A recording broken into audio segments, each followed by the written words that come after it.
दोस्तों नमस्कार।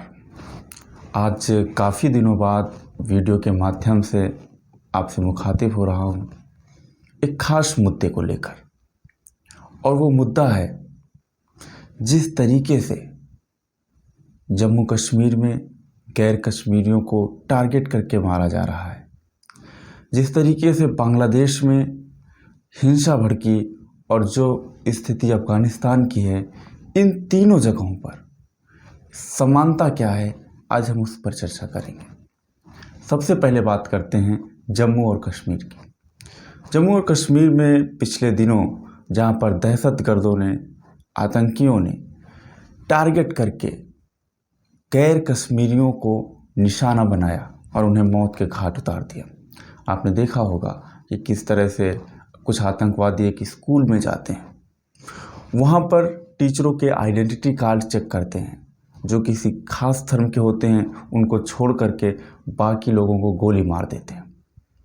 इसी तरह गैर कश्मीरियों को जो वहाँ पे मजदूरी करते हैं, मजदूरी का काम करके कैसे अपना गुजर बसर करते हैं, उनको भी मार रहे हैं। इसके पीछे कई उनकी सोच क्या है? उनकी सोच है कि वो ये संदेश देना चाहते हैं कि जम्मू कश्मीर की धरती पर सिर्फ किसी एक खास धर्म के लोगों को ही रहना है, दूसरे लोगों के लिए कश्मीर की धरती नहीं है। ये सख्त संदेश देने की कोशिश करते हैं, लेकिन वो ऐसा कर क्यों रहे हैं? उसके पीछे वजह है 5 अगस्त 2019। जी हाँ, हम आपको इतिहास में पीछे ले चलते हैं। 5 अगस्त 2019 को भारत सरकार एक बहुत बड़ा फैसला करती है। मोदी सरकार ने जब 2019 में दोबारा सत्ता में वापसी की, तो जैसा उनका शुरू से चुनावी वादा था जम्मू कश्मीर से धारा 370 को ख़त्म करने का। धारा 370 संविधान में एक ऐसा अस्थायी प्रावधान था जो जम्मू कश्मीर को एक विशेष अधिकार देता था, जिसके द्वारा जम्मू कश्मीर में एक अलग संविधान था, वहाँ का अलग निशान था, वहाँ का अलग विधान था। यानी कि जम्मू कश्मीर का अलग झंडा होता था, अलग उनका संविधान होता था, और यहाँ तक कि भारतीय संविधान के बहुत सारे प्रावधान जम्मू कश्मीर में लागू नहीं होते थे। धारा 370 को जब 5 अगस्त 2019 को ख़त्म करने का संसद में निर्णय लिया गया, उसके साथ ही जम्मू कश्मीर राज्य को 2 भागों में बांट दिया गया था, लद्दाख और जम्मू और कश्मीर। लद्दाख को चंडीगढ़ केंद्र शासित प्रदेश की तरह, यानी बिना विधानसभा के केंद्र शासित प्रदेश बनाया गया, और जम्मू कश्मीर को दिल्ली की तरह केंद्र शासित प्रदेश बनाया गया, यानी कि वहाँ पर विधानसभा होगी, वहाँ पर मुख्यमंत्री होंगे, लेकिन वो केंद्र शासित प्रदेश होगा। यानी कि जो पुलिस है वो सीधे गृह मंत्री के अंडर में आएगी, दिल्ली की तरह। कई महीनों तक वहाँ के जो स्थानीय नेता रहे वो नज़रबंद रहे थे। अब जब धीरे धीरे चीज़ें सामान्य होने लगी थी, देश और दुनिया में संदेश जा रहा था कि कश्मीर मुख्य धारा में लौट रहा है। इसको लेकर आतंकियों के बीच में और कुछ उनके आका जो बैठे हुए हैं पाकिस्तान में, उनके मन में एक बेचैनी हुई कि इससे तो उनकी दुकान बंद हो जाएगी। क्योंकि जो 90 के आखिरी दशक में कश्मीर में कश्मीरी पंडितों के साथ जो बर्बरता हुई थी, जिस तरीके से गाड़ी बंगले वाले कश्मीरी पंडितों को रातों रात कश्मीर छोड़ना पड़ा था, और कुछ हज़ारों की संख्या में नहीं, लाखों लाख की संख्या में कश्मीर से जब उनको भागना पड़ा था, क्योंकि सीधे आतंकियों ने ये संदेश दिया था कि कश्मीरी पंडितों कश्मीर छोड़ दो। और बहुत सी लोगों के साथ बहुत से लोगों की हत्या हुई थी, बहुत से लोगों, माताओं बहनों के साथ बुरा व्यवहार किया था, बहुत से लोगों को मौत के घाट उतार दिया था। ऐसा दहशत का तांडव मचाया था कि 3 से 4 लाख कश्मीरी पंडितों ने रातों रात कश्मीर छोड़ दिया था। अब जब सरकार उनको वापसी करने की कोशिश कर रही है, उनकी संपत्तियों को वापस दिलाने का प्रयास कर रही है, तब फिर से दहशतगर्दों ने ऐसा आतंक मचाने की कोशिश की है। लेकिन हाल ही में देश के गृह मंत्री अमित शाह का जम्मू कश्मीर में दौरा हुआ है। इस दौरान उन्होंने स्पष्ट तौर पर कहा है कि इस तरह की ताकतों से सख्ती से निपटा जाएगा, और किसी भी तरह इस तरह का माहौल नहीं बनने दिया जाएगा कि जिस ऐसा लगे कि गैर कश्मीरी वहाँ से चले जाएं। उन्होंने आश्वस्त किया कि आप लोग हिम्मत रखें और ऐसी ताकतों को सख्ती से कुचला जाएगा। दोस्तों, ऐसा ही कुछ हुआ बांग्लादेश में।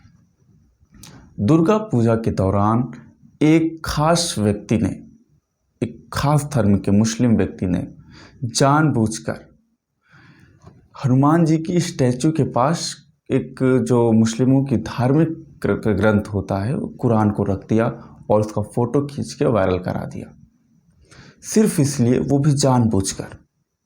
और इतनी घटिया सोच होती है लोगों की कि उनको ऐसा लगा कि उनका धर्म को नीचा दिखाया गया है, जबकि यह सोची समझी साजिश थी। और एक उन्मादी भीड़ सैकड़ों लोगों की तैयार होती है और वो हिंदुओं का नरसंहार करना शुरू कर देते हैं, तोड़फोड़ मचाना शुरू कर देते हैं, मारना शुरू कर देते हैं। जिसके बाद से वहाँ पर की जो इस सरकार है, वहाँ की जो प्रधानमंत्री हैं शेख हसीना ने, उन्होंने शक्ति जरूर दिखाई, लेकिन ये चीज़ सोचने पर विवश कर देती है कि आखिर धर्म तो हम लोगों ने बना लिए हैं, वास्तव में तो हम सब सिर्फ एक इंसान हैं। और इंसान के तौर पर अगर हम देखें तो सूर्य एक है, चंद्रमा एक है, जल एक है, ये सरहदें तो हमने बनाई। और एक और दिलचस्प बात आपको बताएं कि कभी अफ़गानिस्तान और बांग्लादेश भी भारत का हिस्सा था। ये कोई बहुत पुरानी बात नहीं हुई। बांग्लादेश तो 1947 में, जो कि पूर्वी पाकिस्तान का हिस्सा था, 71 में भारत ने ही इंदिरा जी के शासनकाल में पाकिस्तान से इसको आज़ाद कराया था, जब पाकिस्तान की फ़ौज वहाँ पर कहर ढा रही थी। इसके बावजूद आपको बताएं, अफ़गानिस्तान भी भारत का ही हिस्सा होता था कभी। लेकिन आज जम्मू कश्मीर की अगर बात करें तो ये भी 5 अगस्त 2019 के पहले पूरी तरह से भारत का हिस्सा नहीं था, क्योंकि बहुत से ऐसे मामले थे जिन पर भारत का संविधान वहाँ पर लागू नहीं होता था। इन तीनों जगहों पर एक जैसी स्थिति है।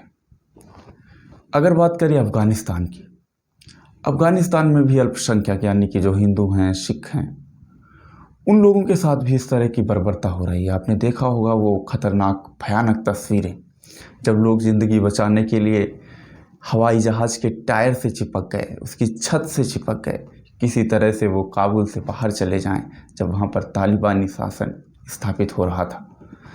वहाँ पर किस तरह से तालिबान अपनी अप्रासंगिक हो चुके, मृत पाए हो चुके नियमों को दोबारा से लागू करना चाह रहा है, जहाँ पर वो महिलाओं को उनके अधिकारों से वंचित कर रहा है। और पूरी दुनिया मूक दर्शक बनकर देख रही है। दुनिया के दादा कहे जाने वाले देश भी चुप्पी साधे हुए हैं।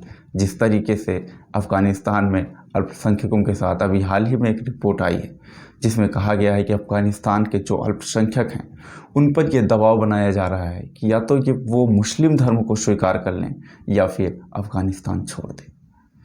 इस तरह की सोच, ये बहुत ही घटिया और बेहूदी सोच है, जिसको लेकर कि एक खुले दिमाग की तरह इंसान को होना चाहिए।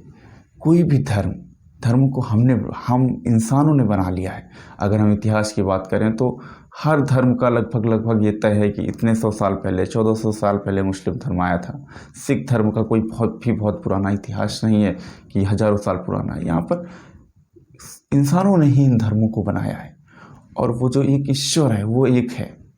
उसको किसी इंसान से, किसी धर्म पुस्तक के कहीं पर रख देने से खतरा नहीं पैदा हो जाता। लेकिन कुछ लोगों को, जिनकी दुकानें धर्म के नाम पर चलती हैं, निश्चित रूप से उनको ज़रूर खतरा पैदा हो जाता है। और उनको किसी तरह से खतरा पैदा ना हो, इसलिए वो लोगों की भावनाओं को, धार्मिक भावनाओं को की आड़ में इस तरह की हिंसा का रास्ता अपनाते हैं, जिससे इंसानियत बहुत शर्मसार होती है। दोस्तों, इस तरह की घटनाओं पर निश्चित रूप से रोक लगनी चाहिए। जिस तरीके से अमानवीय कृत्य सामने आ रहे हैं, निर्दोष लोगों को मौत के घाट उतारा जा रहा है, सरकारों को चाहिए कि सख्ती से ऐसे लोगों से पेश आए जो इस तरह के काम में शामिल हैं, फिर वो चाहे भारत के हों या फिर आतंकवादी, दूसरे देश से आए हुए आतंकवादी। बहुत बहुत धन्यवाद।